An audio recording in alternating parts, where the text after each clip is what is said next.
So at this point in the documentary, we must come up with a reason as to why the Bible clearly indicates and shows that evolution did take place, it did exist. And why is it that there's such a conflict today between evolution and creation when the Bible clearly indicates that there is no conflict? Well, you got to remember that the ancients, way back in the day, the early Christian religion, believed completely in faith and completely in God's design, and anything outside of that, anything outside of what they believed, was wrong.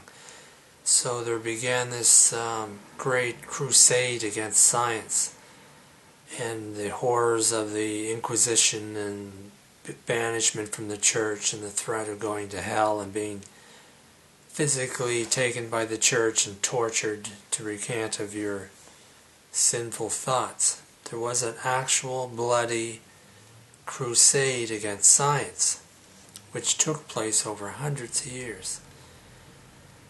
And if you come down, scientific discovery had to fight against the ignorance of the early Christian church. And if you go through all that, eventually the ignorance did die off. But there was one holdout point, and that was creation versus evolution.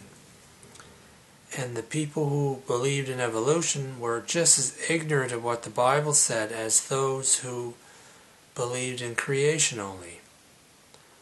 And but the fact is that there is no conflict at all. The Bible does support evolution. And the evolution versus creation controversy, which continues on to somewhat today, is just the last and final holdout of the church versus science conflict that occurred many, many years ago.